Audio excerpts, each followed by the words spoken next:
Bago natin simulan ang kwento, gusto ko lang i-shout out ang mga miyembro ng ating channel. Salamat mga boss. Siya ang nakakuha ng pinakamababang uri ng class kaya nadismaya ang lahat ng tao sa kanya higit na ang pinuno.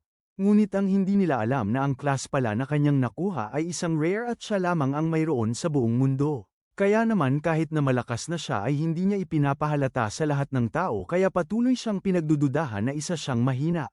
Ngunit ang totoo ay siya ang pinakamalakas sa buong mundo. Ang salaysay ay nagbubukas sa isang mundong kung saan ang mga elemento ng virtual na laro ay ganap ng nakapaloob sa realidad.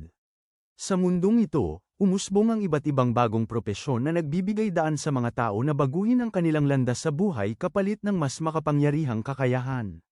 Ang kapaligiran ay hitik sa walang bilang na guho, mga dungeon, mahiwagang dimensyon, at mababangis na halimaw. Sa pamamagitan ng pangangaso sa mga nilalang na ito, nakakakuha ang mga tao ng karanasan, mahahalagang materyales, at makapangyarihang kagamitan na nagpapalakas sa kanilang sarili.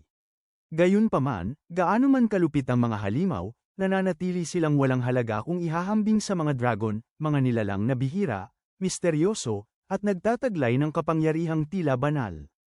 Lumipat ang eksena sa ikatlong paaralan ng kaharian ng mga dragon. Sa loob ng silid-aralan, pinukaw ng guro na si Lycon ang atensyon ng mga estudyante sa pamamagitan ng pagtama sa pisara.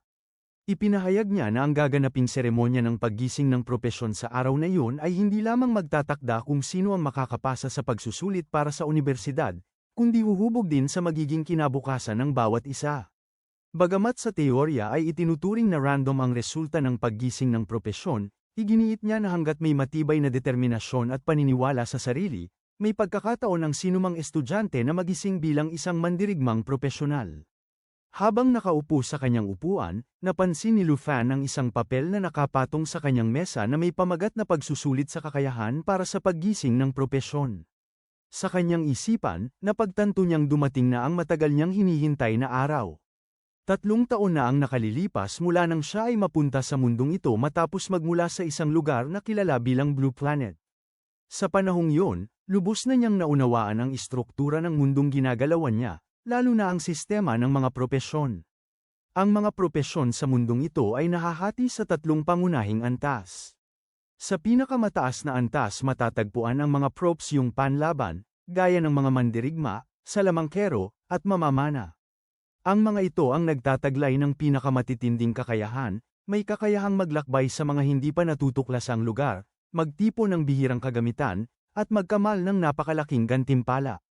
Ang ganitong propesyon ang pinaka-pinapangarap ng karamihan sapagkat nagbibigay ito ng kapangyarihan, katayuan, at kayamanan. Sa ikalawang antas naman naroon ang mga props yung pampalakas, tulad ng mga enchanter at alchemist, na dalubhasa sa paggawa ng mga kagamitang may pambihirang epekto. Subalit nangangailangan ito ng napakamahal na materyales, kaya halos imposible para sa isang karaniwang pamilya na suportahan ang pag-unlad ng ganitong propesyon. Sa pinakailalim ng antas ay ang mga props yung pangkabuhayan, kabilang ang mga kusinero, herbalista, at manero. Sila ang nagsisilbing pundasyon ng lipunan, ang mga ordinaryong tao na nagsusumikap araw-araw upang mabuhay. Naalala ni Lufan ang kanyang tiyahing si Honey, isang kusinerang araw-araw na nagpapagod sa pamamahala ng maliit nilang tindahan ng siopaw upang masuportahan ang kanyang pag-aaral. Bagamat 8 taon lamang ang tanda nito sa kanya, buong puso nitong inialay ang sarili para sa kanyang kapakanan. Nakita niya ang hirap at sakripisyong ginagawa ng kanyang tiyahin upang matiyak ang mas maayos na kinabukasan nilang dalawa. Dahil dito, naging malinaw sa kanya na kailangan niyang magising bilang isang props yung panlaban. Makalipas ang ilang sandali, nakatanggap ng tawag si Queen at matapos itong tapusin ay inanunsyo niya sa klase na handa na ang plataporma ng paggising at magsisimula na ang seremonya. Agad na umalingaw-ngaw ang kasab-ikan sa silid-aralan habang ang mga estudyante ay nag-uunahang lumabas. Sa gitna ng kaguluhan, nanatiling nakaupo si Lufan. Lumapit si Queen at tinanong kung may problema, sabay pagtiyak na bilang nangungunang estudyante sa kanilang seksyon ay wala siyang dapat iPangamba. Sa sandaling yun, isang kakaibang system ang biglang lumitaw sa harapan ni Lufan. Ipinapakita nito ang mensahe na matagumpay na na-activate ang isang sistemang tinatawag na Super Treasure Map System. Nabigla siya sa biglaang pangyayari. Napansin ni Queen ang kanyang pagkawala sa sarili at marahang tinapak ang kanyang mesa upang kunin ang kanyang pansin. Agad na bumalik sa katinoan si Lu Fan, humingi ng paumanhin, at nagmadaling sumunod sa iba. Habang tumatakbo pababa ng hagdan, dama ni Lu Fan na dumating na ang sandaling magpapabago sa kanyang buhay. Sa kanyang isipan, tila hindi kumpleto ang isang transmigrator kung walang sistema, ngunit nanatiling palaisipan kung ano ang tunay na silbi ng sistemang kanyang nakuha. Pinili niyang isantabi muna ang pag-iisip tungkol dito at ituon ang pansin sa seremonya, sapagkat ito ang pinakamahalagang kaganapan sa araw na iyon. Sa lugar ng seremonya, napansin ng mga estudyante ang isang kristal na inilagay malapit sa entablado at agad itong nakatawag ng pansin. May ilan ang nagpapakita ng kaba, habang ang iba naman ay nagbibiruan tungkol sa posibilidad ng paggising ng isang lihim na propsyong panlaban. Sa gitna ng ingay, hiniling ni Hangan ang katahimikan at inanunsyo ang pagsisimula ng seremonya, pati na rin ang pagpapakilala sa pari na mangganguna sa paggising ng mga propesyon para sa taong yun. Habang nakapila, tahimik na pinagmasdan ni Lu Fan ang pari at napansin niya ang kakaibang presensya nito. Ang aura ng isang propsyong panlaban ay malinaw na naiiba at ramdam kahit hindi nagsasalita. Ang ganitong presensya ang pinapangarap ng maraming estudyante, simbolo ng lakas at kapangyarihang nais nilang makamtan sa hinaharap. Samantala, isang window ng sistema ang muling lumitaw sa harapan ni Lu Fan at nagbigay alam na nakakuha siya ng bagong kakayahan na tinatawag na mata ng pagsusuri. Sa kanyang isipan, agad niyang inugnay ang kahulugan nito sa kakayahang makita ang tunay na impormasyon ng isang nilalang. Inilapat niya ang kakayahan sa larawan ng pari na nasa screen. Agad na nagbukas ang status window at ipinakita ang mga detalye nito. Isa itong pari na nasa antas 29, may kakayahang gumising ng mga propesyon, at nagtataglay ng yaman na nagkakahalaga ng 5 milyong dragon coin. Lubos na nabigla si Lu Fan sa impormasyong kanyang nakita, lalo na sa halagang ipinapakita ng yaman ng pari. Hindi niya maiwasang mapagtanto ang napakalaking agwat ng mundo na kanilang ginagalawan. Pinutol ni Henjinian ang ingay sa paligid at mahigpit na inutusan ang mga estudyanteng tatawagin ang pangalan na agad na umakyat sa entablado. Sa isip ni Lu Fan, kahit pa magbenta ng siopaw ang kanyang tiyahin habang buhay, imposibleng maabot nito ang ganitong kalaking halaga ng pera. Hindi nagtagal, tinawag ang pangalan ni Jiang Tao. Agad itong umani ng pansin sapagkat kilala siya bilang nangungunang estudyante sa kanilang seksyon. Marami ang naniniwalang tiyak na Magi gising siya bilang isang propsyong panlaban dahil sa napakataas niyang mga katangian. Bagamat itinuturing na random ang paggising ng propesyon, malinaw na mas mataas ang tsansa ng mga may pambihirang kakayahan na mapabilang sa hanay ng mga mandirigma. Habang umaakyat sa entablado si Jiang Tao, nagsimulang bumigkas ng mahika ang pari habang hawak ang kanyang tungkod. Biglang nagliwanag ang kristal ng paggising at isang nag-aapoy na bola ng apoy ang sumabog mula rito. Nanahimik ang mga estudyante sa tindi ng tanawin hanggang sa maging malinaw na ang apoy ay tanda ng paggising bilang isang pyromancer. Agad na kumalat ang paghanga at inggit sa hanay ng mga estudyante. Sa isang iglap, malinaw na si Jiang Tao ay opisyal ng naging isang propsyong panlaban, at kasabay nito ang isang maliwanag na kinabukasan na naghihintay sa kanya. Tahimik na pinagnilayan ni Lu Fan ang eksenang yun. Para sa kanya, ito na ang pagkakataong makawala sa mahirap at walang katiyakang buhay na kanyang kinagisnan. Muling pinaalalahanan ni Henjinian ang lahat na manatiling tahimik at inutusan ang susunod na estudyante na agad na umakyat. Habang nagpapatuloy ang seremonya, isa-isang lumitaw ang mga simbolo sa kristal, herbalista, mananahi, at manero, na pawang nagdulot ng iba't ibang reaksyon mula sa mga estudyante. May ilan na tanggap ang kapalaran, ngunit may mga lantad ang pagkadismaya.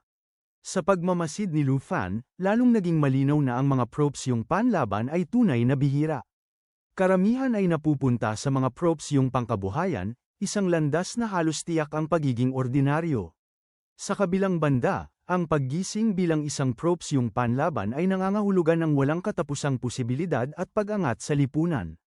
Napansin din niya ang kalagayan ng isang estudyante mula sa ibang seksyon na nagising bilang isang propsyong pampalakas, sa kabila ng kahirapan ng kanyang pamilya.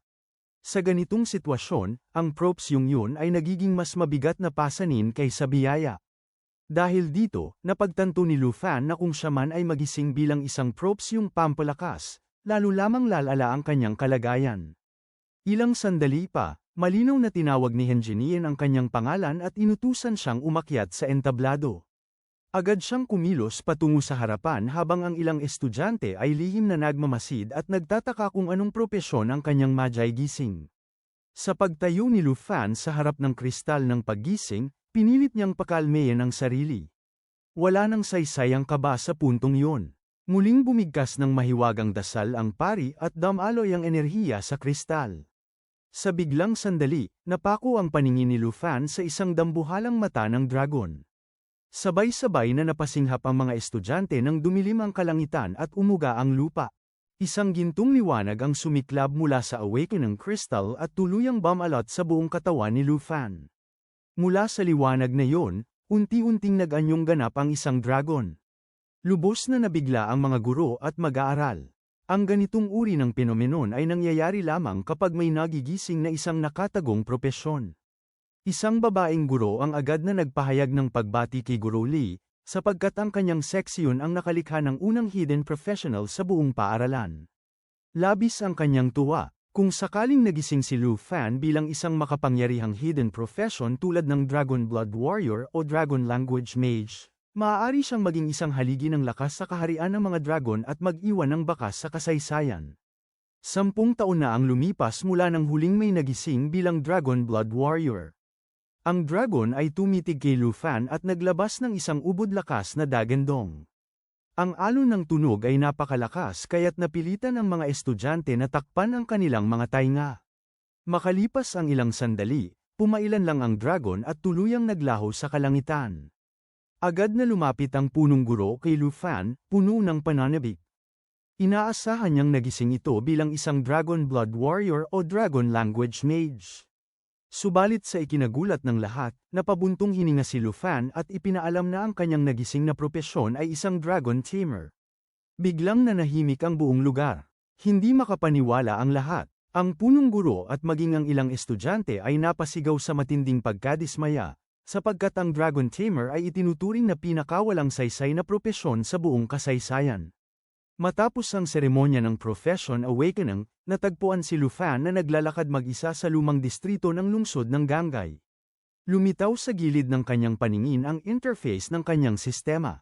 Isa na siyang level 10 Dragon Tamer na may kakayahang magpaamo ng mga dragon at mga nilalang na may dugong dragon. Gayunpaman, nang suriin niya ang kanyang yaman, natuklasan niyang mayroon lamang siyang 239 na dragon coins. Muling bumalik sa kanyang isipan ang mga eksena mula sa seremonya. Hindi matanggap ng mga guro at mag-aaral ang katotohanang nagising siya bilang isang Dragon Tamer. Para sa kanila, tiyak na magiging pangkaraniwan lamang ang kanyang buhay, sapagkat sino nga ba ang kayang magpaamo ng dragon? Ang mga dragon ay napakalalakas at lubhang mapanganib. Kahit na itinuturing na hidden profession ang Dragon Tamer, ito ang pinakamahina pagdating sa praktikal na paggamit.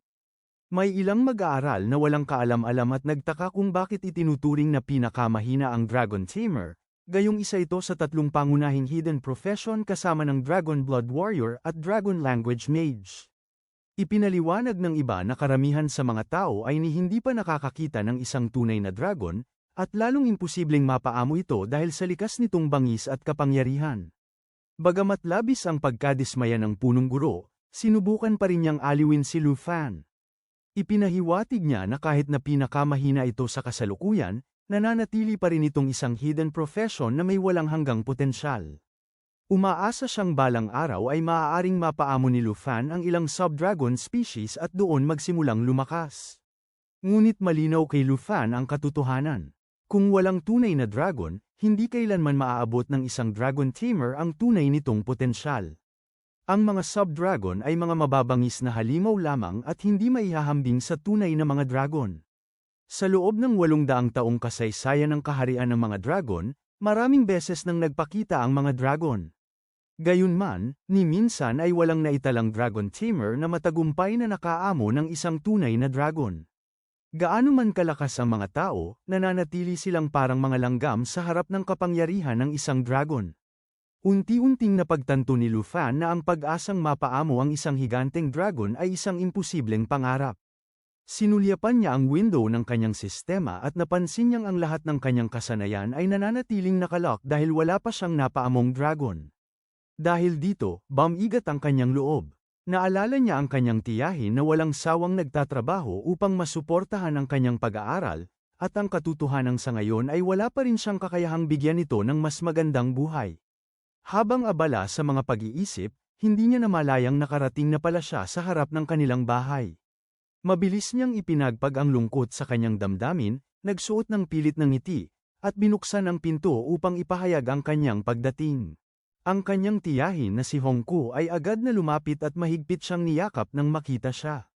Kitang-kita ang saya at ginhawa sa kanyang mukha. Batid nitong mahalaga ang araw na yun para kay Lu Fan at sabik siyang malaman ang naging takbo ng lahat.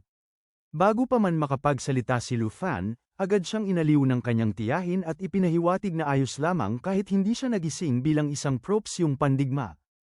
Para rito, mas gugustuhin pa niyang ligtas si Lu Fan kaysa mapahamak sa araw-araw na labanan. Ngunit hindi pa man natatapos magsalita ang kanyang tiyahin ay agad itong pinutol ni Lu Fan at mariing ipinaalam na nagising siya bilang isang propsyong pandigma.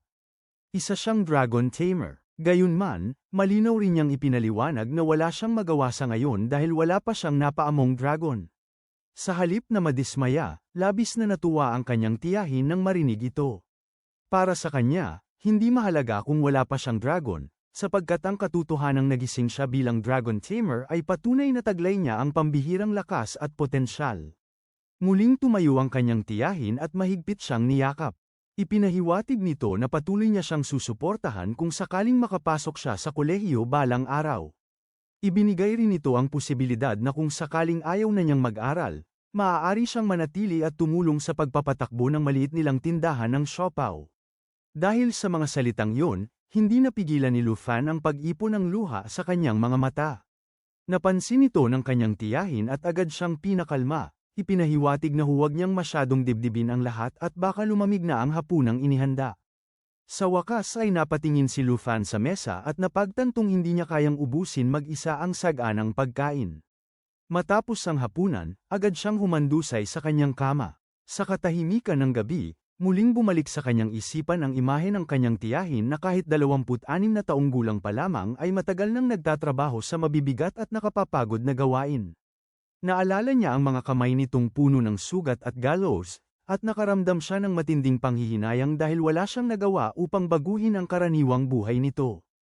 Hangad niyang bigyan ng kanyang tiyahin ng mas maayos at maginhawang pamumuhay, ngunit paano niya ito magagawa kung wala siyang magawa bilang isang dragon tamer?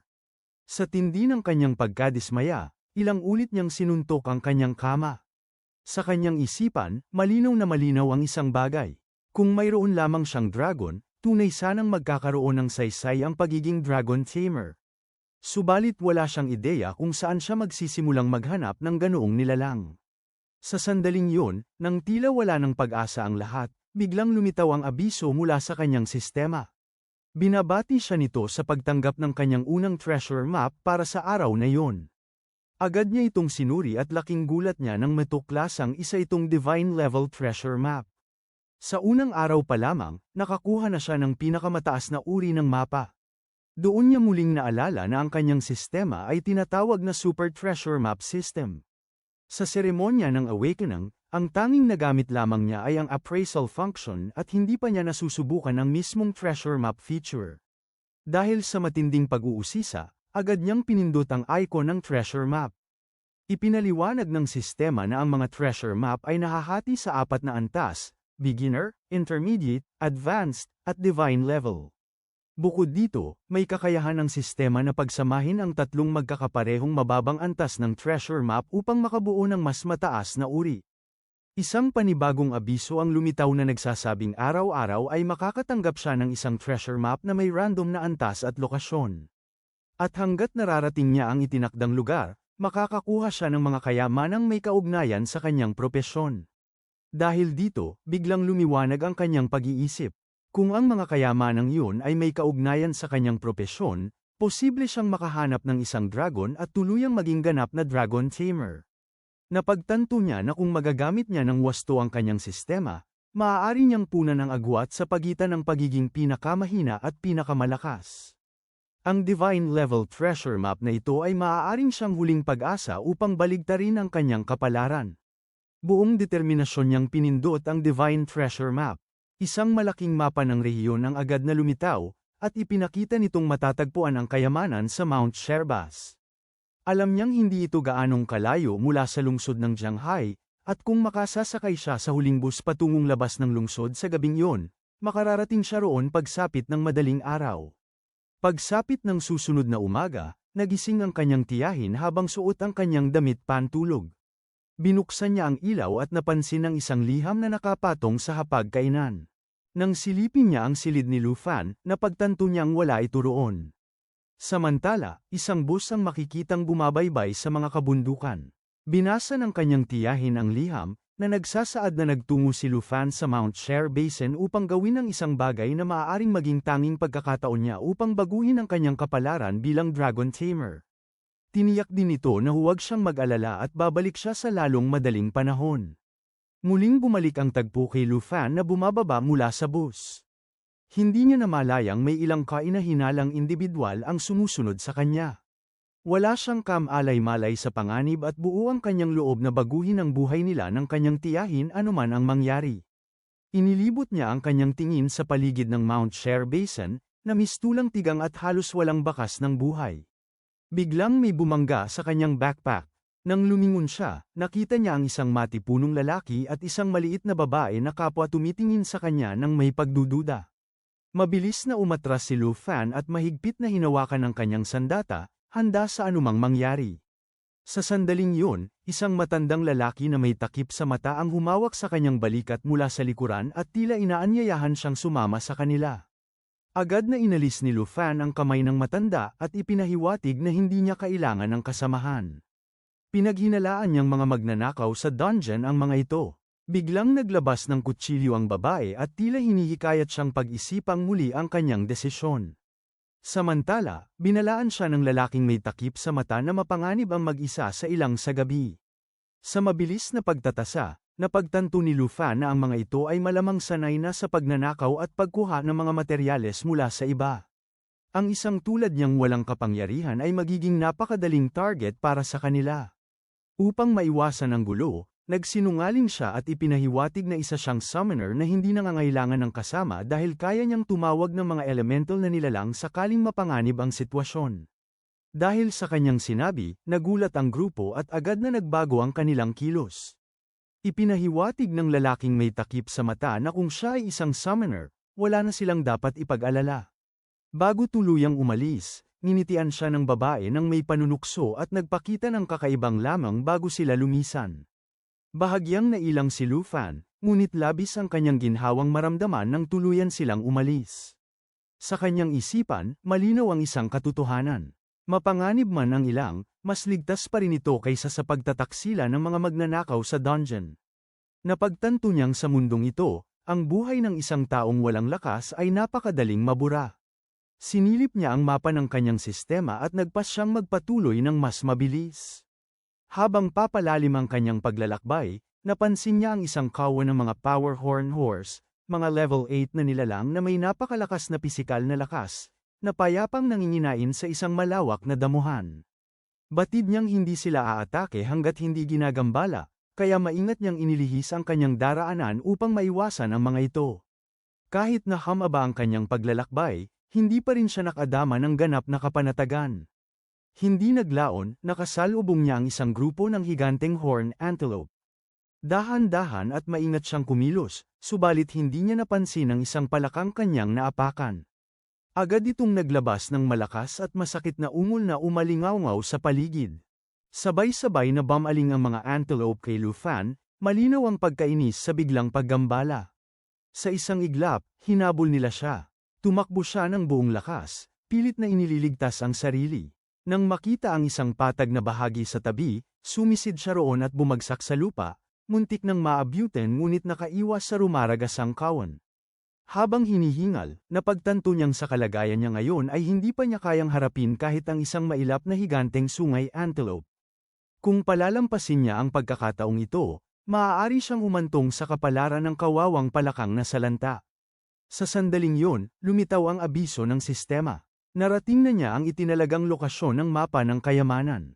Sa unahan, may dalawang dambuhalang batong may bahagyang pulang liwanag na sumisilip mula sa likuran, tugma sa palatandaan ng mapa. Pumasok siya sa kuweba na nabuo sa pagitan ng mga bato at doon niya nakita ang isang napakalaking itlog na kulay itim, unti-unti nang nagkakabitak. Isang itlog ng dragon ang naroon, isang pambihirang bagay na maaaring magbago ng lahat. Kinumpirma ng sistema na ito ay isang itlog ng itim na dragon na may hindi pa matukoy na antas. Sa tunog ng pagbitak, alam niyang malapit na itong mapisa. Ngunit may kaluskus na nagmula sa matataas na damo sa likuran. Agad siyang nagbantay at hinigpitan ang hawak sa itak. Bagamat maayos ang takbo ng mga pangyayari, hindi niya naiwasan ang pansin ng isang mailap na halimaw. Pagharap niya, mabilis niyang hinuto ang paparating na nilalang. Isa itong uhaw sa dugong abong Sorrow. Nasilo ng matutulis nitong pangilang itak at marahas itong yumalulong bago sumugod. Naipagpag ni Lufan ang atake at naihagis sa lupa ang Sorrow. Saglit siyang huminga ng malalim upang bawiin ang lakas. Sa paggamit ng kakayahang pagsusuri, nakita niyang may mapanganib na mga kakayahan ang abong Sorrow, kabilang ang tatluhang atake ng kuko at kakayahang gumaling sa pagsipsip ng dugo. Mabilis niyang sinipat ang itlog ng dragon na malapit ng mapisa at napagtantong kapos siya sa oras at kasanayan. Sinubukan niyang patagilan ang laban hanggang sa mapisa ang dragon, ngunit hindi siya binigyan ng pagkakataon ng Sorrow. Tumalon ito upang umatake. Itinaas niya ang braso bilang panangga, subalit napakabilis ng kalaban. Hiniwa ng matatalim na kuko ang kanyang braso, at alam niyang hindi niya maaaring hayaan ang Sorrow na makabawi sa dugo. Sinimulan ng Sorrow ang sunod-sunod na atake. Tinamaan siya sa una, hinarang niya ang ikalawa gamit ang itak at nailigan ang ikatlo sa paggilid. Sa sandaling yun, tinipon niya ang natitirang lakas at buong bigat na ibinagsak ang itak sa ulo ng Sorrow. Bumulwak ang dugo at bumagsak ang nilalang. Hinugot niya ang itak habang hingal na hingal. Lumitaw ang abiso ng sistema na nagpatunay sa kanyang tagumpay at sa karanasang natamo. Habang pinapakalma ang paghinga at pinaghahalo ang pagod at ginhawa, may tatlong aninong lumitaw sa likuran. Narinig niya ang palakpak at tawa. Ang mga kainahinalang magnanakaw sa loob ng piitan ang naroon, kunway pumupuri sa kanyang nagawa. Nanatiling alerto si Lufan at pumwesto sa depensa, malinaw ang pagtangging sumama sa kanila. Sa kanilang asal, ipinahiwatig nilang alam nilang nagsinungaling siya tungkol sa pagiging tagapagpatawag, at ang mga bakas ng laban ay naglantad ng katotohanan. Sinubukan niyang ilihis ang usapan sa pagtulak ng bangkay ng Sorrow patungo sa kanila, iniaalok ang balahibo kapalit ng paglayo. Tinanggap yon ng lalaking may takip sa mata, ngunit mabilis na sinabi na maliit lamang ang halaga nito at mas malaki ang pakay nila. Tumibok ang dibdib ni Lufan nang mapagtantong ang banal na kayamanan ang kanilang target. Sa likuran, nakita niyang nakapako ang tingin ng malakas na lalaki at ng babae sa itlog ng dragon. Bigla siyang sinugod ng malakas na lalaki at tinamaan ng suntok. Lumipad si Lufan, nahulog ang itak at bumagsak siya sa ilang metro ang layo, hilo at wasak ang balanse. Nang magmulat siya, nakadaga na sa kanya ang babae, nakatutok ang patalim sa kanyang lalamunan. Habang tinutuya sila ng lalaking may takip sa mata at ipinagmamalaki ang pang-amoy nila sa kayamanan, ang malakas na lalaki naman ay huminto sa tabi ng itlog, tuwang-tuwa sa natuklasan. Namasdan ni Lufan ang unti-unting pagkawasak ng kanyang plano. Iniutos ng lalaking may takip sa mata ang pagwawakas sa kanya. Sa sandaling yon, mas lumakas ang pagbitak ng itlog. Naglabas ito ng matinding liwanag at may bagay na pumailan lang paitaas. Napatingala ang lahat. Isang dambuhalang anino ng dragon ang umalpas sa himpapawid. Hindi nila alam kung ano ang ganap na napisa, ngunit malinaw na kapahamakan ang dala nito. Sumisid ang dragon patungo sa mga magnanakaw. May inihagis na likido ang lalaking may takip sa mata, subalit iniwasan yun ng dragon na tila walang kahirap-hirap. Sinubukan ng malakas na lalaki ang suntok, ngunit sa isang hininga ng apoy, nilamon siya ng nagngangalit na liyab at tuluyang naglaho. Natigilan ang lalaking may takip sa mata sa tanawin ng bangkay ng kasama. Nang tumuon sa kanya ang titig ng dragon, bumagsak ang kanyang tapang. Ang babae, nanginginig sa takot, ibinaba ang patalim. Sinamantala ni Lufan ang pagkakataon at itinulak palayo ang babae. Mula sa lupa, tumayo siya at buong bilis na tumakbo patungo sa dragon. Sa pagitan ng apoy at usok, huminto ang dragon at ibinaba ang ulo, worry kinikilala ang presensya ni Lu Fan. Bahagyang naguluhan ang dragon, ngunit hindi nito inatake si Lu Fan. Sa halip, nanatili itong nakatingin sa kanya habang mula sa kanyang mga kamay ay sumiklab ang dilaw na liwanag ng kakayahang pagpaamo. Maging ang dragon ay tila nagulat sa biglang pagbabago ng enerhiya. Nang mahawakan niya ang katawan nito, tuluyang nabuo ang ugnayan. Sa gilid, ang babae ay napatigil at napaurong, halatang hindi maunawaan ang nangyayari. Si Lu Fan ay tumingin lamang sa kanya nang may malamig na ngiti, malinaw ang kumpiyansa sa sarili. Muling lumitaw ang abiso ng sistema. Ang tipan ng itim na dragon ay matagumpay na napasailalim kay Lu Fan. Sa sandaling yun, ang itim na dragon ay nagkamit ng mga kakayahang tulad ng Dragon Claw, Dragon Fang Strike, at Dragon Inspiration. Biglang tumalon ang dragon patungo sa babae. Natakot siya at nagsimulang magmakaawa, pilit na ipinapaliwanag ang kanyang kamangmangan. Ngunit walang puwang ang awa para sa mga nagbabalak manakit ng mga inosente. Ipinahayag ni Lu Fan ang kanyang pasya, at sa isang utos, tinapos ng dragon ang lahat. Nang hamupa ang alikabok, tuluyan ang nagwakas ang banta. Makalipas ang lahat, umupo si Lu Fan sa gilid ng bangin at maingat na binendahan ang sugatang kamay. Sa tabi niya, ang munting dragon ay masiglang naghahalungkat sa kanyang bag, puno ng likas na pagkamausisa. Binuhat niya ito ng marahan, halos hindi makapaniwala sa biglang pagbabago ng kanyang kapalaran. Sa kanyang mga bisig, ang bagong kasama ay tila buhay na buhay. Namangha siya sa lakas nito kahit kapapanganak pa lamang. Kung ganoon nakalakas sa simula, higit pa ang magiging potensyal nito sa paglipas ng panahon. Mahigpit niyang niyakap ang dragon, batid na ang bansag sa Dragon Tamer bilang pinakamahinang propesyon ay tuluyan ng mawawala. Habang pinagmamasdan niya ito, napansin niyang dinidilaan ng dragon ang kanyang sugat. Biglang bumalat ang pulang aura sa katawan ng nilalang. Ibinuka nito ang maringal na mga pakpak at sa isang kisap mata, nagbago ang anyo nito. Sa harap niya, tumayo ang isang kahangahangang dalagang may mahabang buntot at dalawang magagandang pakpak. Ang dating dragon ay nag-anyong tao. Mula roon, lalong naging kakaiba at masalimuot ang kapalarang hinaharap ni Lu Fan. Nanatiling tulala si Lu Fan sa nasaksihan. Napagtanto niyang ang kanyang dragon ay may kakayahang magpalit anyo bilang tao. Hindi pa nito ganap na nauunawaan ang wika ng mga tao kaya tahimik lamang itong tumatango, parang isang inosenteng bata. Masigla itong lumilipad-lipad habang sinisiyasat ni Lu Fan ang mga bagong kakayahang nabuksan sa kanya. Ang una ay ang Dragon Tamang, na nagbibigay kakayahang paamuhin ang mga nilalang na may dugong dragon. Kasunod ang Dragon Claw, na ginagawang anyong kuko ng dragon ang kanyang braso at lumalakas batay sa kasalukuyang dragon na kasama niya. Mayroon ding Dragon Fang Strike, na gumagamit ng enerhiya ng dragon upang maglabas ng napakalakas na hampas. At higit sa lahat, ang Dragon Inspiration, na nagpapalakas sa mga katangian at kapangyarihan sa pag-atake ng parehong amo at dragon ng 30%. Dito rin nalaman ni Lu Fan na ang itim na dragon na kanyang napaamo ay isang maalamat na nilalang. Sa sandaling mapasailalim niya ito, automatikong nabuksan ang lahat ng kanyang kakayahan. Agad niyang naunawaan na sa antas na yun, kaya na niyang durugin ang ibang mga propesyonal sa labanan. Sa pagtingin niya sa talaan ng dragon, lumitaw ang kahangahangang estadistika nito. May pambihirang lakas, bilis, espiritu, at tibay, halos umaabot sa 400 puntos kahit nasa unang antas pa lamang. Mayroon itong mga kakayahan tulad ng Mighty Jaw Assault na nagpapahintulot sa mabilis at marahas na pagsugod na nagdudulot ng tuloy-tuloy na pagdurugo. Mayroon din itong Lava Flame na patuloy na nagbubuga ng apoy habang pinapagaling ang sarili. Ang Black Dragon Heritage ay nagbabawas ng pinsalang natatanggap, nagbibigay ng ganap na kaligtasan sa lahat ng masamang epekto, at lubos na pinapalakas ang kakayahan nitong gumaling. Higit pa roon, mayroon itong natatanging kakayahang bloodline connection na nagbibigay ng karagdagang lakas mismo kay Lu Fan. Lubos na namangha si Lu Fan sa lakas ng bagong silang na dragon. Kahit sa unang antas, taglay nito ang mga kakayahang hindi kayang tumbasan ng isang bihasang tao kahit 20 antas ang agwat. Lalong tumindi ang kanyang kasiyahan nang mapagtantong ang ugnayang dugong buhay ay direktang nagpapalakas sa kanya.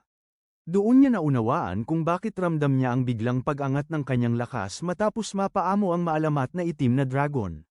Sa kanyang isipan, malinaw na ito ang nararapat na kapangyarihan ng isa sa tatlong pinakamalalakas na nakatagong propesyon. Anuman ang lakas ng iba, hindi pa rin nila kayang tapatan ang lahi ng mga dragon. Walang alinlangan, ang Dragon Tamer ang tunay na pinakamalakas na nakatagong propesyon. Habang lumulubog sa mga pagninilay, napansin niyang nilalantakan ng Dragon Girl ang mga piraso ng balat ng itlog. Kahit may anyong tao, malinaw na nananatili pa rin ang ugali nitong parang bagong silang na dragon. Sa kabila nito, may isang bagay pang kailangang gawin. Kailangan ito ng pangalan. Sa isang iglap, sumagi ang inspirasyon. Dahil isa itong munting itim na dragon na isinilang bago sumapit ang bukang liwayway, pinangalanan niya itong Xia. Nang marinig yun, lumiwanag ang mukha ng Dragon Girl at ngumiti ng puno ng galit. Natuwa si Lu Fan sa kanyang reaksyon. Sa gaan ng loob, marahang hinaplos niya ang ulo nito at inalam kung nagugutom pa. Tumango lamang si Xia at tinapos ang natitirang balat ng itlog. Ipinahiwatig ni Lu Fan na oras na upang manghuli ng mga halimaw at punuin ang tiyan. Hindi sila maaaring umuwi ng walang laman. Tumayo siya ng may ngiti, iniisip ang paparating na pagsubok na magtatakda kung makapapasok siya sa unibersidad. Maraming mag-aaral ang patuloy na nagsasanay at naghahanap ng pagkakataon. Ang karangalan bilang pinakamagaling na iskolar ng Timog na Lalawigan at ang pwesto sa pinakamataas na institusyon ng Dragon Kingdom ay tila abot kamay na niya. Gayunpaman, batid niyang hindi niya maaaring maliitin ang pagsusulit.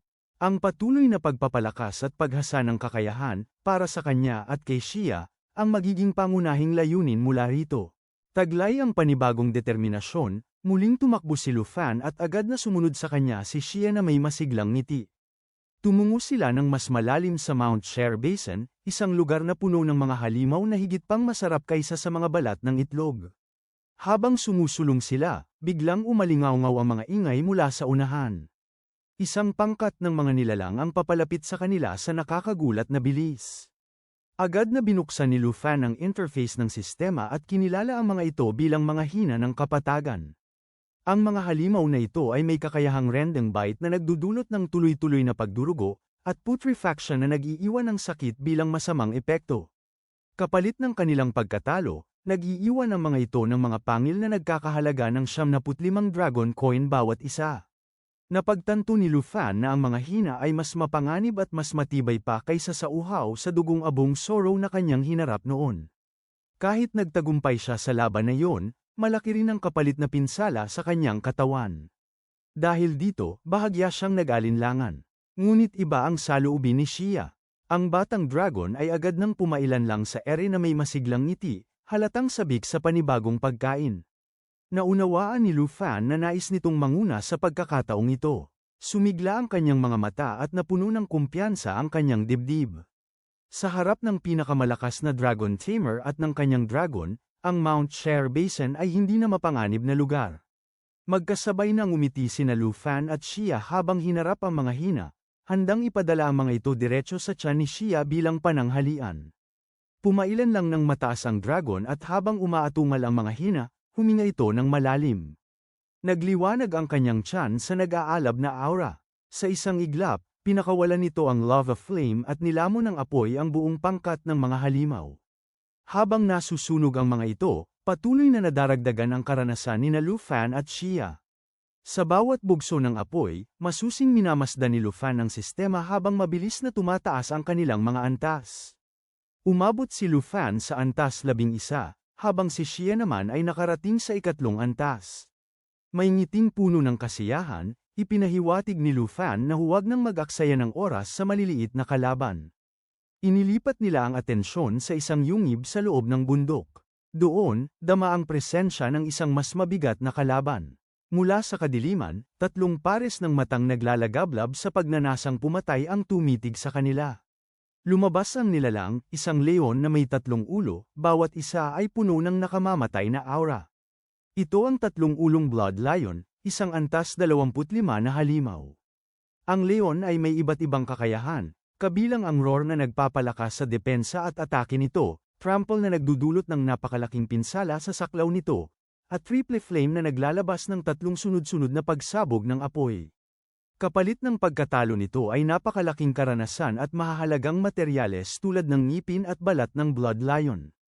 Alam ni Lu Fan na sa karaniwan, ang ganitong uri ng eliteng halimaw ay nangangailangan ng isang malakas na pangkat ng mga mangangaso. Ngunit ngayon, isa na siyang dragon tamer, at walang dahilan upang umatras. Iniutos niya kay Xia na salubungin ang Blood Lion. Habang sumusulong sila, umatungal ang leon at pinataas ang sariling lakas, kasabay ng pagsisimula nitong ipunin ng enerhiya para sa triple flame. Napansin ni Lu Fan na nangangailangan nito ng oras bago tuluyang mailabas. Agad niyang inisip ang paraan upang pigilan ito. Pinag-ugnay nila ni Xia ang kanilang galaw. Binalot ng apoy ang katawan ni Xia habang mahigpit na hinawakan ni Lu Fan ang kanyang itak. Sabay silang sumugod. Muling nagbalik si Xia sa anyo ng dragon at ginamit ang Mighty Jaw Assault. Sa isang kisap mata, nakalapit siya sa leon, kinagat ang isa sa mga ulo nito at sinunggaban ang dalawa pa gamit ang matutulis na kuko. Lumitaw ang abiso ng sistema na matagumpay na naputol ang pag-atake ng triple flame. Pinuri ni Lu Fan ang mahusay na pagkilos ni Xia. Sinamantala niya ang pagkakataon at buong lakas na inilabas ang Dragon Fang Strike, pinadaloy ang aura ng dragon sa kanyang sandata at ibinagsak ang napakalakas na hampas. Sa huling ataking yon, bumagsak ang tatlong ulong Blood Lion. Magkasabay silang lumapag sa lupa. Muling nag-anyong tao si Xia. Napuno ng tuwa si Lu Fan nang mapagtanto kung gaano kabilis silang lumalakas sa pagharap sa mga eliteng halimaw. Siya ay umabot na sa antas 14, habang si Xia naman ay tumalon hanggang antas 9. Sa sandaling yon, muling nagpakita ang sistema. Na-activate ang sistema ng mapa ng kayamanan at isang bagong mapa para sa araw na iyon ang ipinadala sa kanya. Isang mapanlikhang ngiti ang lumitaw sa mukha ni Lu Fan habang iniisip kung anong natatanging kayamanan para sa mga dragon tamer ang kanilang matutuklasan. Bamaling siya kay Xia na agad namang tumango ng may masayang ngiti, handang sumunod sa susunod na pakikipagsapalaran. Samantala, sa mas malalim na bahagi ng Mount Share Basin, may 3 taong nagtitipon. Isang babaeng may bughaw na buhok ang nagpahayag ng panghihinayang sa posibleng pagkalampas sa isang bihirang pagkakataon. Ang kanyang tiyuhin na si Sunu, isang mandirigma, ay nagpaliwanag na wala silang sapat na bilang upang paganahin ang mapalad na kaharian, na nangangailangan ng hindi bababa sa 5 tao. Iminungkahi niyang bumalik sa lungsod ng Jianghai upang magdala ng karagdagang kasama. Ngunit ang babaeng nagngangalang Miss Kai, isang rogue, ay nagbigay diin na kahit sa kanyang bilis, aabutin ng isang buong araw ang paglalakbay pabalik. Ang babaeng may bughaw na buhok ay kinilalang si Qin Shiyu, bagamat nananatiling lihim ang kanyang propesyon. Ipinaliwanag niya na ang mga mapalad na kaharian ay lumilitaw ng biglaan at nagbibigay ng gantimpalang higit pa sa karaniwang mga piitan, ngunit umiiral lamang sa loob ng 24 na oras. Dahil dito, hindi na sapat ang oras para sa kanilang plano. Sinubukan ni Sunu na pag-aanin ang loob niya sa pagbanggit na sa sandaling makapasok siya sa isa sa 10 pinakamahuhusay na unibersidad, mas marami pa siyang pagkakataong tuklasin ang mga lihim na kaharian. Ngunit malinaw na hindi iyon sapat upang maibsan ang panghihinayang ni Qin Shiyu. Bigla, may ingay na umalingaw-ngaw sa paligid. Agad na nagbalingan sina Sunu at Miss Kai, handang lumaban. Ngunit ang dumaan lamang sa kanilang harapan ay si Lu Fan, kalmadong naglalakad, tila walang pakialam sa tensiyong bumabalot sa lugar. Nabigla si Sunu nang makita ang isang napakabatang lalaki na umabot hanggang sa ganitong kalalim na bahagi ng bundok. Agad niyang pinaalalahanan si Lu Fan na hindi yun lugar para sa basta-bastang paggalugad at iminungkahing bumalik na lamang siya. Hindi pa man niya natatapos ang babala, sumingit si Qin Shiyu. Ipinakilala niya ang sarili at ipinaliwanag na sila ay mula sa pamilyang Qin ng lungsod ng Jianghai. Bagamat biglaan, maayos niyang iminungkahi kung maaari bang pansamantalang makipagsanib puwersa si Lu Fan sa kanila. Bilang kabayaran, inalok niya si Lu Fan ng 100,000 dragon coin kapalit ng simpleng pagsama lamang sa kanila sa lihim na kaharian ng pagkakataon. Hindi na kailangan ni Lu Fan na makipaglaban o gumawa ng anuman. Sapat na ang pumasok siya kasama nila. Sa pagkarinig ng gantimpalang yun, biglang huminto si Lu Fan. Sa kanyang isipan, malinaw na kung pati ang pinakamayamang pamilya sa Jianghai ay interesado sa lihim na kahariang yon, tiyak na pambihira ang huling gantimpala. Ipinaliwanag pa ni Qin Shiyo na kailangan lamang nila ng isa pang kasapi upang matupad ang kinakailangang bilang.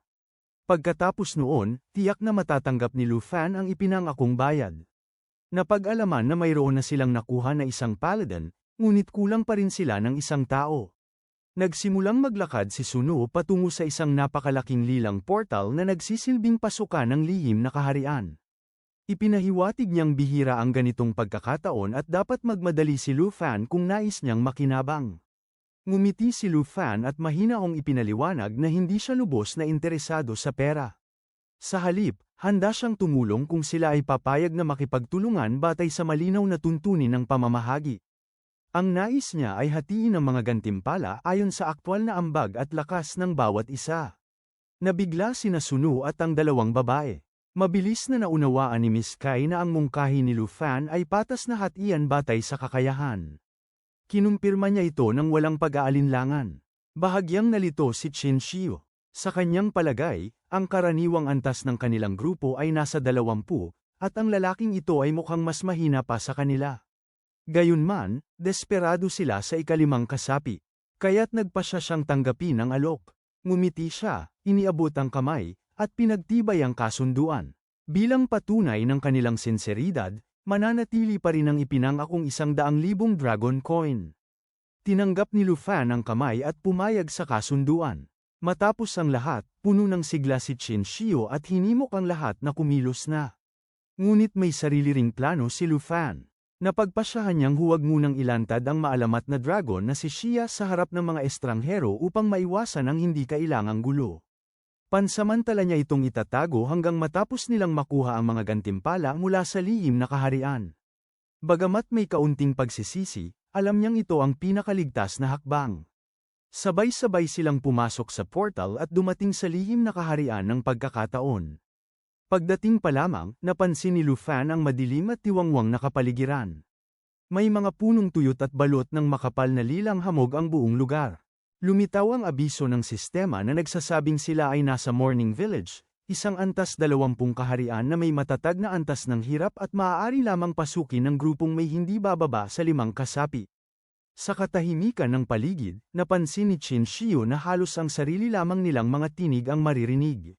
Sinuri ni Miss Kai ang kapaligiran at binanggit na mabigat ang hangin at walang bakas ng buhay sa loob ng hamog. Samantala, napansin ni Sunu na walang dalang kagamitan si Lu Fan. Nagbigay siya ng paalala na maging maingat, subalit ngumiti lamang si Lu Fan at itinaas ang kanyang kamay. Biglang bumalat ang naglalagablab na aura sa kanyang katawan. Sa isang iglap, lumitaw sa kanyang kamay ang isang napakalaking itim na itak na balot ng kaliskis ng dragon. Isang abiso ng sistema ang nagpatunay na isa itong sandatang may epikong kalidad, walang kinakailangang antas, at tanging mga dragon tamer at mandirigmang may dugong dragon lamang ang maaaring gumamit nito. Taglay rin nito ang kakayahang dragon blood armor na bahagyang nagpapabago sa anyo ng gumagamit bilang dragon at nagpapalakas sa kapangyarihan ng mga dragon transformation, dagdag pa ang malaking pagtaas sa lakas at tibay. Tahimik na nagpasalamat si Lu Fan sa advanced na mapa ng kayamanan na na-activate matapos ang pagkatalo ng 3 ulong Blood Lion. Dahil dito, nagawa niyang i-upgrade ang dati niyang pangkaraniwang itak tungo sa sandatang ito. Sa sandaling yon, naiwan ang lahat sa matinding pagkabigla. Hindi napigilan ni Sunu na magtanong kung si Lu Fan ba ay isang bagong lipat na mag-aaral at hindi lamang karaniwang mangangalap ng materyales. Ngunit mabilis na nainis si Miss Kai at sinaway siya, iniisip na kung may masamang balak man si Lu Fan, kaya niya itong pigilan ng mag-isa. Bago pa lumala ang usapan, biglang may kamay na sumulpot mula sa lupa. Nagulat ang lahat, mula sa ilalim ng kanilang mga paa, nagsimulang lumitaw ang mga bulok na zombie. Mga halimaw na antas 15 na nag-iiwan ng karanasan, lason, at dragon coins kapag napatay. Ngunit sa kabila ng gantimpala, mapanganib ang mga ito. May kakayahan silang yakapin at kagatin ang target habang patuloy na sinasaktan, at bawat atake ay may lason na unti-unting kumikitil ng buhay. Ang sinumang mamatay dahil sa lasong iyon ay nagiging isa ring bulok na zombie. Agad na nagbabala si Qin Shiyo habang mas marami pang zombie ang umahan, handang salakayin ng grupo. Sa sandaling yon, humakbang ang paladin na si Jiago. Itinaas niya ang kalasag at hinarang ang mga atake, maayos at walang pag-aatubili. Lumitaw sa talaan na isa siyang antas 20 knight. Umatras sina Suno at Miss Kai, habang pinupuri ni Suno ang mabilis na pagkilos ni Jiago. Si Suno, na isa palang antas 28 mandirigma, ay agad na sumugod at walang awang pinagpuputol ang mga zombie, kasabay ni Miss Kai na isang antas 23 rogue. Samantala, nanatiling mapagmasid si Lu Fan. Sa kanyang harapan, ipinapakita ng sistema ang lahat ng galaw at estadistika ng kanyang mga kasama. Sa kanyang pagtataya, ang kombinasyon ng mandirigma, rogue, at knight bilang panangga sa portal ay isang matibay na estratehiya, lalo na't papalapit na si Suno sa kanyang ikalawang pagbabago ng propesyon. Biglang itinaas ni Qin Shio ang kanyang baston. Binalot siya ng dilaw na aura at bahagyang iniangat mula sa lupa habang tahimik na nag-iipon ng kapangyarihan. Malinaw na naghahanda siya ng isang malakas na kakayahan. Ilang sandali pa, pinakawalan niya ang Holy Light Star Rain. Nagtipon ang banal na enerhiya at bumuhos pababa na tila ulan ng mga bituin, nagdudulot ng banal na pinsala sa mga kalaban sa saklaw nito habang sabay na pinapagaling ang mga kasamahan sa parehong halaga. Namangha ang lahat sa tanawin habang ang malamityurong liwanag ay ganap na naglipol sa mga zombie. Napilitan sina Suno at Miss Kai na umiwas upang hindi madamay sa bagsik ng atake. Walang iniwang bakas ang mga undead, lubusang naglaho sa ilalim ng banal na liwanag.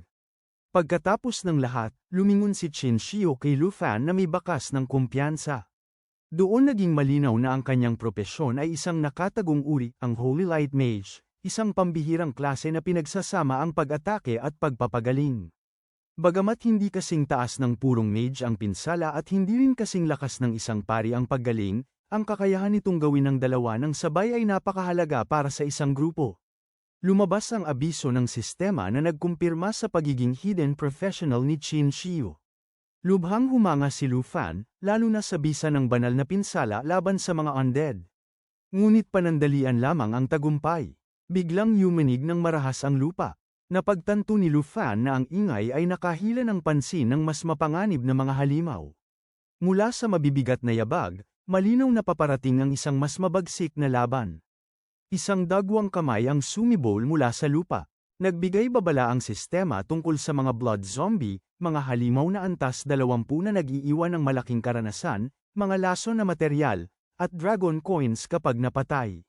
Higit na mapanganib ang mga ito, taglay ang blood-sucking bite na sumisipsip ng buhay habang pinapagaling ang sarili, corpse poison na patuloy na nilalason ang target, at blood fury na nagpapalakas sa kanilang lakas at bilis. Sa paglitaw ng mga ito, malinaw ang hangarin, lipulin ang buong grupo. Agad kumilos si Suno, inayos ang hanay at inutusan ang protection sa likuran. Sumabay si Jiago ng walang pag-aalinlangan, kapwa naghanda ng mabibigat na atake upang pigilan ang pagsulong ng mga undead. Ipinamalas ni Suno ang full moon slash at naputol ang kamay ng isang zombie. Isinaksak naman ni Jiago ang kanyang espada sa dapat sanay puso ng kalaban. Sa unang tingin, tila malubha ang pinsala, ngunit isang kakaibang pangyayari ang sumunod. Ang mga zombie ay ngumisi, walang bahid ng sakit. Nang subukang hugatin ni Jiago ang espada, nagsimulang sipsipin ito ng laman ng halimaw. Nabigla sina Suno at Jiago. Tumawa ang mga zombie at lalo pang lumaki habang ina-activate ang corpse poison. Kumalat ang lason, unti-unting binabawasan ang buhay ng grupo habang pinapagaling ang mga undead. Hindi makapaniwala si Jiago sa nangyayari. Maging si Qin Shio ay nabahala, batid na ang ganitong lason ay nangangailangan ng kakayahang panlinis na wala siya. Lalong naging kritikal ang sitwasyon. Hindi lamang lumalaban ang mga zombie, sila ay nangingibabaw. Binalot ng laman at lason ng kamay ni Jiago, at bawat segundo ay tumitindi ang pinsala. Sa kawalan ng magawa, napilitan siyang humingi ng tulong. Agad na pinayuhan ni Suno na bitawan ng sandata bago tuluyang mapahamak. Sumunod si Jiago, at hinayla siya ni Suno palayo. Sinubukan niyang humingi ng suporta kay Miss Kai, ngunit abala rin siya sa pagdepensa laban sa mga sumusugod na undead. Sa gitna ng kaguluhan, isang kalmadong presensya ang humakbang pasulong. Si Lu Fan ang tumindig, at isa sa kanyang mga mata ay nagningning sa kulay dugong pula. Hawak niya ang epikong itak nang may walang kapantay na kumpiyansa. Sa kabila ng pag-aalala ni Sunu, hindi siya umatras. Binalot ng nagliliyab na dilaw na aura ang sandata ni Lu Fan at buong bilis siyang sumugod, hiniwa ang leeg ng isang blood zombie sa isang galaw. Natigilan ang lahat, hindi makapaniwala ang grupo sa nasaksihan. Ang inaakalang baguhang estudyante ay pinabagsak ang isang ilighting undead na parang karaniwang kalaban lamang. Walang pag-aalinlangan, ibinalik ni Lu Fan ang espada kay Sunu at ipinahiwatig na magpatuloy lamang, nananatiling kalmado at kumpiyansa. Hindi pa rin maunawaan ni Sunu ang nasaksihan, lalo na ang lakas na ipinakita ni Lu Fan. Ngunit wala silang oras para magtanong. Malubha ang kalagayan ni Jiago. Agad siyang nilapitan ni Qin Shiyu upang pagalingin at pigilan ang paglala. Samantala, ipinahayag ni Lu Fan na isa lamang siyang karaniwang estudyanteng nasa antas 14. Sa sandaling marinig ang kanyang pangalan, tuluyang napatunayan ng grupo ang kanilang hinala, siya nga ang ipinag-uusapang Dragon Tamer. Gayunpaman, hindi pa rin may proseso ni Qin Shiyu kung paanong ang isang props yung itinuturing na pinakamahina ay maaaring magpakita ng ganitong lakas. Lumipas ang ilang sandali at ang labanan ay umabot sa gitna ng nayon, kung saan patuloy na dumaragsa ang mga blood zombie. Sa isip ni Lu Fan, malinaw ang problema. Hindi kayang alisin ng propesyon ni Qin Shiyu ang nakamamatay na corpse poison, at lalabas lamang ang teleportation gate matapos talunin ang tagapangalaga ng lihim na kaharian. Unti-unting nauubos ang oras. Kapag hindi sila nagmadali, maaaring mamatay si Jiago at tuluyang maging isa sa mga undead. Habang iniisip ni Miss Kai kung bakit hindi pa nagpapakita ang tagapangalaga ng kaharian, biglang napansin ni Jiago, sa kabila ng matinding panghihina, ang mga zombie na palihim na papalapit mula sa likuran ni Sunu. Pinilit niyang magbabala, at matapos mailabas ang huling lakas, tuluyan siyang bumagsak. Agad na sumugod si Qin Shiyu sa tabi ni Jiago at pilit siyang pinananatiling gising habang patuloy na ginagamit ang kanyang banal na enerhiya. Sa sandaling yun, isang pulang sinag ng liwanag ang bumulusok mula sa mga guho sa paligid. Sabay-sabay silang napalingon at nasaksihan ang paglitaw ng isang dambuhalang iron skin zombie. Ang katawan nito ay balot ng makapal na bakal, may maraming ulo at isang nagliliyab na pulang mata sa gitna. Sa kabila ng laki nito, sumugod ito sa kanila sa nakakagulat na bilis. Ang iron skin zombie ay isang halimaw na antas 20 na nag-iiwan ng napakalaking karanasan at dragon coins kapag napatay. Taglay nito ang mga kakayahang corpse poison assimilation engravings na nagpapahintulot na sipsipin ang lason mula sa mga target upang palakasin ang sariling buhay, at steel skin na nagpapataas ng depensa at tibay nito ng malaki. Napahinga ng malalim si Miss Kai sa pagkabigla. Ito ang tagapangalaga ng lihim na kaharian. Mabilis na pinag-ugnay ni Lu Fan ang mga pangyayari. Ang lumalalang lason sa katawan ni Jiago ang umakit sa halimaw. Kinilos niya ang grupo at malinaw na ipinahiwatig na kailangan nila itong pabagsakin bago pa ito makapagsipsip ng mas maraming lakas. Hindi nag-atubili si Sunu at sumugod gamit ang Moonlight Slash, subalit ni bahagyang gasgas ay wala itong iniwan sa bakal na katawan ng halimaw. Sumali si Lu Fan sa labanan, pinakawalan ang aura ng dragon at buong lakas na isinaksak ang itim na itak sa nagliliyab na mata, ngunit nanatiling buo ang halimaw. Ang steel skin ay ginagawa itong halos hindi masugatan. Sa isang iglap, napagtanto ni Lu Fan na kulang ang kanyang lakas. Mabilis niyang sinilip ang talaan ng kakayahan at nakita ang Dragon Blood Armor, isang kasanayang magpapabago sa kanya ng bahagya bilang dragon. Samantala, tuwirang tumutok ang Iron Skin Zombie kay Jiago, malinaw ang balak na gamitin ang kakayahang pagsipsip. Sa kritikal na sandaling yun, inutusan ni Lu Fan si Qin Shiyu na sabayan siya ng mga banal na atake. Inatasan din niya sina Sunu at Miss Kai na bantayan at protektahan si Jiago. Habang nagsisimula ang pagbabago, unti-unting nag-anyong dragon ang isang kamay ni Lu Fan. Itinaas ni Qin Shiyu ang kanyang baston at muling nagsimulang magtipo ng banal na enerhiya. Magkasabay silang sumugod. Buong lakas na tumalon si Lu Fan patungo sa halimaw habang sabay na ibinuhos ni Qin Shiyu ang Holy Starlight Rain, umaasang tuluyang wawakasan ang undead na nilalang. Sa gitna ng pag-atake, biglang nagbago ang sitwasyon. Ang Iron Skin Zombie ay nagsimulang maghiwa-hiwalay, unti-unting nalalaglag ang bakal na balat. Napagtanto ni Miss Kai na sinasadyang ibinabalat ng halimaw ang sarili upang lalo pang bumilis. Mula roon, naunawaan ni Suno na ang halimaw ay umaasa sa patuloy na pagsasanib at pagsipsip upang mapanatili ang napakalaking katawan nito. Mabilis na pinagsama-sama ni Lu Fan ang mga pahiwatig. Ang panlabas na bakal ay hindi ang tunay na katawan. Ang orihinal na anyo ng halimaw ay nakatago sa loob. Lubos na humanga si Suno sa bilis ng pag-unawa at kilos ni Lu Fan. Sa buong panahong nagsilbi siya sa pamilyang Qin, bihira siyang makakita ng isang taong may ganitong antas ng kakayahan. Maliwanag na si Lu Fan ay may isang pambihirang nakatagong propesyon. Habang patuloy na nagkakalas ang bakal na balat, lumantad ang tunay na ulo ng halimaw. Agad itong itinuro ni Qin Shiyu. Walang pag-aatubili, sumugod si Lu Fan sa bilis ng kidlat, muling hinubog ang kanyang kamay bilang kuko ng dragon.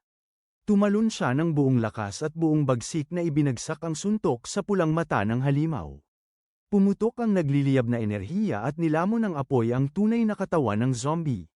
Umalingaw-ngaw ang sigaw ng sakit habang ang laman nito ay natupok hanggang maging abo. Sa wakas, tuluyan ang naglaho ang Iron Skin Zombie. Maayos na lumapag si Lu Fan, ibinalik ang kanyang kamay sa dating anyo at muling hinawakan ang maalamat na itim na itak. Naiwan ang lahat sa matinding pagkabigla. Hindi nila lubos maisip na ang isang bagong estudyante ang siyang nakapagpabagsak sa tagapangalaga ng lihim na kaharian. Maging si Qin Shiyu ay hindi maitago ang pagkayanig. Hindi pa siya nakasaksi ng kakayahang kayang pabagsakin ng isang antas 20 boss ng ganoon kabilis. Nang hamupa ang usok, napansin nila ang isang pilak na ball na naiwan sa lugar. Ito ang ball ng Iron Skin Zombie.